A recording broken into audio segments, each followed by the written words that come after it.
रामनगरी अयोध्या को जलाने की ऐसी साजिश रची गई थी जिसकी पूरी कहानी सुनकर आप भी हैरान रह जाएंगे, दंग रह जाएंगे। आपसे एक सवाल पूछते हैं कि कोई शख्स अगर सफेद जालीदार टोपी पहनकर आया है, अगर आप उसको देखते हैं तो क्या वो मुसलमान है? मुमकिन है कि आपका जवाब हां में ही होगा, लेकिन यकीन मानिए अयोध्या में साजिश की ये पूरी रिपोर्ट देखकर आप भी कहने लगेंगे कि हर सफेद जालीदार टोपी पहनने वाला शख्स मुसलमान नहीं होता है।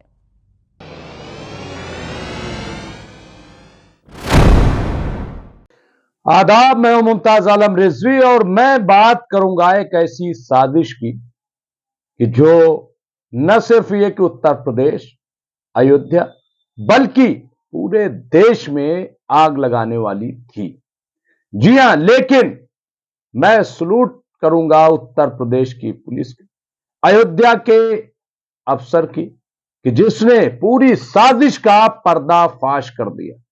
और इसीलिए हम बार बार कहते हैं कि जब तक पूरे मामले की सही जांच न हो जाए, कोई भी मुश्तइल न हो, कोई भी सड़कों पर न उतरे और कोई भी ऐसी बात न करे कि जिससे एक दूसरे का दिल दुखे। जी हां, साजिश बहुत बड़ी थी और अयोध्या में राम की नगरी में साजिश हुई और साजिश का जब पर्दाफाश हुआ तो जो पुलिस अफसरान थे उनके पैरों के नीचे से जमीन निकल गई।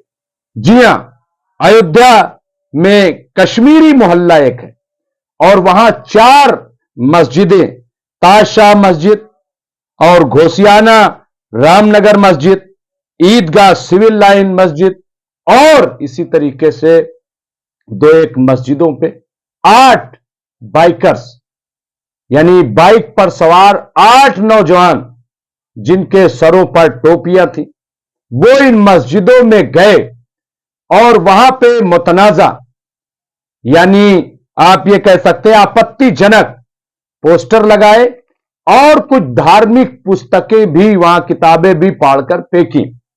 और ये सब रात के अंधेरे में किया जा रहा था। सर पर सब बाइकर्स के टोपी लगी हुई थी, सर पर टोपी लगाए हुए थे और जो तस्वीर सामने आई उसने तो वाकई चौंका दिया। लेकिन फिर मैं कहूंगा कि अयोध्या के अफसरान, पुलिस अफसरान और वहां की पुलिस को सलूट करना चाहिए। लेकिन हैरत की बात यह है, मैं जो बात बताना चाहता हूं, मैं जो बात आपके सामने रखना चाहता हूं और जो इस पर तबसरा करना चाहता हूं वो बहुत इंपॉर्टेंट है। आखिर अयोध्या में रामनगरी में ये इतनी बड़ी साजिश मुसलमानों के नाम पर क्यों की जा रही?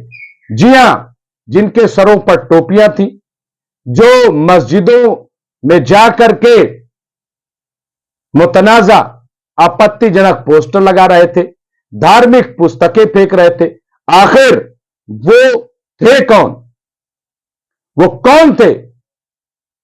अगर ईमानदाराना तौर पर वहां के जो पुलिस अफसर है, अगर वो काम न करते, पुलिस अफसर जिनका नाम केपी सिंह है, अगर वो ईमानदाराना कार्रवाई न करते और उनमें से 2 लड़कों को न उठाते और उनसे गहन पूछताछ न करते तो सच्चाई सामने न आती और देश में एक बवाल खड़ा हो जाता।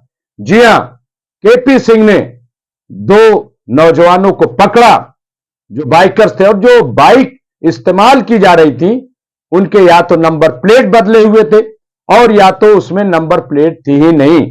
इनको पकड़ा और जब इनसे गहन पूछताछ की गई तो ये टोपी लगाए हुए नौजवान मुस्लिम नहीं थे बल्कि गैर मुस्लिम थे, हिंदू थे। और इससे पहले भी मैं आपको बताऊं, सहारनपुर में भी जब एक मंदिर में मूर्ति तोड़ने का वाकया पेश आया था तो वहां की पुलिस ने भी बड़ी चतुराई के साथ, बहुत ही सब्र जब्त के साथ सही मुजरिमीन को पकड़ा था। हालांकि 4-5 दिनों तक हमारा नेशनल मीडिया वावैला मचाता रहा, नफरत फैलाता रहा, लेकिन 5वें दिन जब सहारनपुर की पुलिस ने कार्रवाई की तो असलियत सामने आई कि मूर्तियां तोड़ने वाले मुसलमान नहीं बल्कि हिंदू हैं और वो शराबी हैं। तो इस तरीके की वही हरकत आप देखिए कि यहां अयोध्या में जिस तरीके से माहौल को खराब करने की कोशिश की गई, और इनके नाम आप देखिए, नाम देखेंगे तो चौंक जाएंगे। और इनका मकसद क्या था, आखिर किस लिए ऐसा ये कर रहे थे? और इसीलिए मैं कह रहा हूं, इनके नाम देखिए। और ये हम नहीं, बल्कि अयोध्या के पुलिस, और सलूट करना चाहिए पुलिस अफसर केपी सिंह का कि उन्होंने पर्दाफाश किया और ये नाम सामने आए हैं। महेश कुमार मिश्रा, इसके अलावा प्रत्युष श्रीवास्तव, नितिन कुमार, दीपक कुमार गौड़, ब्रजेश पांडे और शत्रुघ्न प्रजापति और विमल पांडे, ये वो नाम है कि जिन्होंने अपने सरों पर टोपियां लगाई हुई थी। और टोपी लगा करके ये आप देखिए कि कश्मीरी मोहल्ला अयोध्या में गए और जाने के बाद मस्जिदों पर आपत्तिजनक पोस्टर लगाए, और पोस्टर लगाने के साथ साथ वहां धार्मिक पुस्तक को फाड़कर फेंका। इनका मकसद क्या? अब यहां पे ये बताया जा रहा है कि जो साजिश करने वाला इसमें अहम जिसने रोल अदा किया है, जिसे पुलिस अब मास्टरमाइंड बता रही है, उसका नाम महेश कुमार मिश्रा है। जहां महेश कुमार मिश्रा इसका पूरे खेल का मास्टरमाइंड बताया जा रहा है। और ये एक हिंदू तंजीम चलाता है, एक हिंदू संगठन चलाता है, और इस पर अब तक कई मुकदमात पहले से दर्ज किए गए हैं। तो इसे पुलिस ने गिरफ्तार किया, 8 लोगों को गिरफ्तार किया, नौजवानों को गिरफ्तार किया है। और न सिर्फ गिरफ्तार किया है, बल्कि उन पर एनएसए भी लगा दिया गया है और उन्हें जेल भेजने का काम किया गया है। तो ये आप देखिए कि ये सच्चाई है। और मैं आपको बताऊं कि इस पर सिर्फ आप देखेंगे तो सिर्फ और सिर्फ इस खबर को किसी ने नहीं चलाया, न्यूज 24 ने इस खबर को चलाया, जिसकी हमने शुरू में एक क्लिप छोटी सी दिखाई। पूरी खबर चूंकि हम दिखा नहीं सकते उनकी, लेकिन मैंने ये तमाम डिटेल्स वहीं से हासिल की है, मैं आपको बता दूं। और किसी ने भी, सब ने इस पे पर्दा डाल दिया। अभी खुदा न खास्ता ये न्यूज कहीं वाकई मुसलमानों की तरफ से होती तो हंगामा मचा दिया जाता, साजिश, आतंकवाद और न जाने क्या क्या कह दिया जाता। लेकिन अब सब खामोश है, कोई कुछ भी बोलने के लिए तैयार नहीं है। लेकिन मैं फिर एक बार अयोध्या की पुलिस को सैल्यूट करूंगा और मैं कहूंगा सरकारों से कि अगर वो पुलिस को सही तौर पर चलने की इजाजत दे दें, उन पर प्रेशर न करें, दबाव न बनाएं, तो मैं सही कह रहा हूं कि जो असल गुनहगार हैं, चाहे वो इस तरफ के हों चाहे उस तरफ के हों, वो पकड़े जाएंगे और सूबे में, देश में ये जो नफरत का माहौल फैल रहा है ये रुक जाएगा। इसलिए अगर वाकई ईमानदाराना तौर पर कार्रवाई हो रही है तो उसे होने दिया जाए।